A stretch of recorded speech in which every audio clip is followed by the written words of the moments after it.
How do you know if you should change your training for the day? Should you do more or fewer intervals than prescribed? And can AI help you do this? I'm Coach Adam Pulford, and this is the Time Crunch Cyclist Podcast, the show that helps you understand complicated topics in endurance training in a short amount of time. Today, we'll discuss how to determine if you need to scale up your prescribed workout on the day or dial it down. This is something I call self-determined training, or you could simply stay the course. This topic in question comes to us today from Brian, a local high-level masters athlete. He's the guy that connects with the coach on the group ride and then asks all the questions about training and recovery and all that kind of stuff. And then he attacks and he rides away from people. So just kidding, but kind of. Brian's a really good friend. He's coached by another CTS coach, and he has a curious mind about training. The questions I opened with today were exactly what he asked me last week on the group ride, and it builds off some topics that we've been learning about on the podcast recently. So let's dive in. Can AI optimize your training by determining if you should do more or fewer intervals than prescribed today? Yeah, there are some AI programs that can adjust the day based on inputs, but also no, because I haven't seen anything that optimizes or even does a good job of it, or at least compared to a good coach or a highly aware athlete. So, in short, no, I haven't seen anything that works really well in this way. But in order to do this, I mean, it's a curious question in itself. And so in order to do this, AI or anything else needs to factor in not only the current fatigue status of an athlete, which is really hard to do, but also know the intent of the workout, what the goals are in the next 2 to 3 days, what the goal of the training phase is, and bigger picture stuff like history of training, where it's all heading in the next several years, things like this. Now, some of that can be figured out, but let's just start with how to determine fatigue and just by adding up a couple things, at least that I think of when I try to determine if an athlete is fatigued or not. So some of this can be figured out, but let's also acknowledge that fatigue can still be pretty mystical. Here are some simple factors that go into calculating fatigue for a time-crunched athlete. The past 5 to 7 days of training stress score, or TSS. The past 5 to 7 days of sleep quality and quantity. The current CTL, ATL, and TSB. Health status, like are you sick or getting sick? Perceived stress levels from work, family, and life. HRV, resting heart rate, mood, motivation, and other subjective feelings. There's also glycogen status, hydration status, and just the countless other things that go into actual fatigue. But those are all things that I calculate in my brain or think about when I'm trying to determine what to prescribe for an athlete on the day or how to change training. Now, we humans and coaches still can't fully predict fatigue and performance. If someone could, they would have all the gold medals. So if AI could, then AI would probably have all the gold medals too. Now, that being said, this is a complicated thing that science and technology haven't been able to solve for yet, but good coaching and experience, or the science and art, can help us get there. So let's talk about the science and the art, because I believe that goes into a good training process. And part of that good training process starts with a good plan. Now, assuming that you always start with a good enough plan, you're setting yourself up for success. What is a good plan? I've talked about this on previous episodes before, but just to hit on some of the points in previous podcasts is a good plan has a progressive overload approach. It has individualized training purposes, okay, starting with where you are, determining strengths and weaknesses and developing those in that progressive overload approach. It also builds from general to specific performance demands. And then it also determines training based on the proper time courses of adaptation to training stimulus and recovery, which is a huge topic in itself. And I'm planting the seed for a future podcast here. There's also just like a ton of other things that go into a good plan. Now, I don't have time for all of that, but good communication of the intent of training is a huge part of that plan. So this is where you can start to gather the fatigue status indicators that I mentioned just a couple minutes ago of the athlete, so that either the self-coached athlete or the coach are in the know of what's going on from the fatigue status. Then you use trial and error and get good at reading your body on the fly based on these, good and bad vibe indicators. So if you don't hear anything else, I mean, a lot of this on the fly, how you get good at on the fly decision making is using trial and error. Okay. So try it. If it doesn't work, change it, do it again. Right.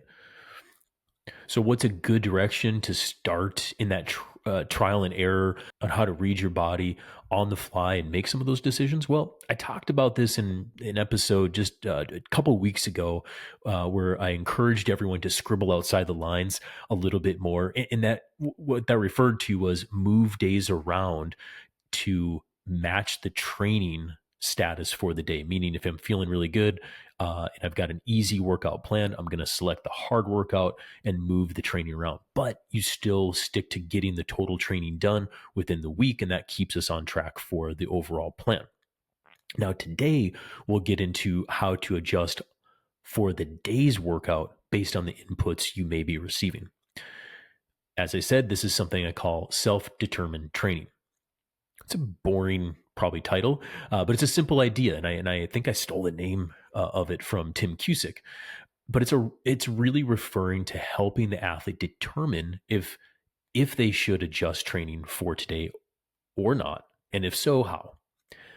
Like I said, it all starts with communication and awareness. And as a coach, I try to communicate the best I can by talking with them on the phone, using data, using their data, and sharing articles to teach them about training. I'm trying to get them to think more like me, essentially, so that they're equipped to make better decisions on the fly when I'm not there with them. And as a remote-based coach, I believe that that is crucial. I then communicate with weekly goals each week on Training Peaks to remind them of what we're trying to accomplish for the week. For example, increase FTP or increase CTL, improve VO2 max or something like this. I then build the workouts, and then in the description, I type out how to adjust on the fly with some examples if feeling good, normal, or not good. I typically encourage the athlete to make these adjustments during the build phase of training, or some period where we're doing max efforts, testing phases or something like that, versus a base phase or a race phase. In the build phase is really where this matters most, because we're trying to increase the density of training. We're really trying to push hard, make them tired. In the base phase, it's like, if you have more time to ride in zone 2, then go for it. We'll adjust volume, or we'll just rack and stack it there. But it's a little bit more simple. Additionally, in that race phase or the competition phase, hopefully we have it figured out by then, so the athlete doesn't have to determine a whole lot on the day, but we're also trying to be fresh for an upcoming day soon. And so I'm going to use less self-determined training so I can predict performance and freshness a little bit more. Hope that makes sense. Overall, I think it's really important to listen to your body and make some micro adjustments on the day based on the prescribed plan, knowing where you're going in the next few days, as well as how it applies to the current training phase. So here's my quick tips to any athlete, time crunch or time rich, on how to scale it up or scale it down or keep it the same. First up, if you're feeling great, stick to the plan, but add more. Okay. Now, more comes with an asterisk here. I generally think of kind of two bins of what I'm trying to work on with an athlete: is intensive training or extensive training. So if I'm trying to intensify training for an athlete, that usually means more intensity. Okay. So I'm talking about higher power or more intervals at that same high power. So what you can do here is add another interval or 2 or 3, or increase by 5 to 10 watts on each interval to intensify the training. An example of this would be a power interval workout, and power intervals should feel like a 9 or 10 out of 10, and they're shorter. So if you have 10 by 1 minute prescribed, add another 2 or 3 intervals and really make the push if you're feeling good on the day. Try to overload your body. You're having a great day. You have great legs. Don't waste them. Another example, if we're trying to improve extensive training, this refers to more duration. Okay, so if you're feeling really good, what you want to do is keep the power the same, but add more time in zone. Okay, adding total time is what we're trying to accomplish. So an example of this would be if it's a tempo workout and you have 2 by 20 minutes prescribed, you can scale it up by 2 by 25 or 2 by 30, or you go 1 by 40 minutes or 45 minutes with no recovery period. That's a great way to extensively develop your training. Now, if you're feeling normal, stick to the plan. Don't change it. Just do the workout. Keep it simple. Don't overthink it. Recall, if you start with a good plan and you have a good process, you will get good results. Nothing further said on that. Finally, if you're not feeling great, change the plan. A highly mature athlete will not go hard or send it on a day where they know they don't have it. If you have hard intervals, for example, planned for the day, and you're feeling sick or mentally you're not there, you need to adjust. Use the warm-up rule to further assess yourself, meaning do the prescribed warm-up, do a couple openers, and then if you're still feeling bad, then ride easy or just ride home. The overall takeaway is this. A good process in training, in my opinion, involves changing the training sometimes. Knowing when and how to do it is crucial. And I hope you all learn a bit more on how to do that today. Because if you're waiting for AI to do it for you, it's not there yet. And I think that is actually a long way out. So for Brian and the rest of you thinking, is AI going to solve a lot of our problems like this? Well, I hope it starts solving some human problems soon. We have a lot of them, but in the way of changing training, it's definitely not there yet. So in summary, this may not be groundbreaking for some of you because you listen to this podcast and I've gone over some of the concepts I have that I have before in previous podcasts. But for some others who may not have had coaches or instruction allowing them to change the course during a workout, it may come as a big shock. But I do know that all of us need to be reminded of this because all of us are type A endurance nerds that are short on time and usually default to because my coach said so. And if you keep on going hard with bad sleep, high stress, and high fatigue because the plan or the coach says so with no adjustments, then you will not reach your goals. You'll just get tired and burnt out. Now, if you have a coach or you have a good program, keep doing that. It's better than not. And I've gone over all that before. But the next step to all of this, the next level to increase your performance is to have enough awareness and confidence to give yourself a bit more on your good days, to stick to the plan on normal days, and to dial it down or just go home on the bad days. So that's it. That's our show for today. If you liked it, I'm stoked. Share it with a friend or a riding partner, and that helps to grow the show.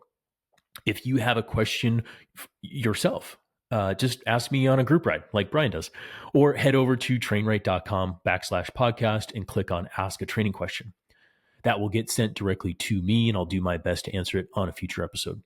Thanks again for listening, and we'll see you back here next week for more time crunch tips.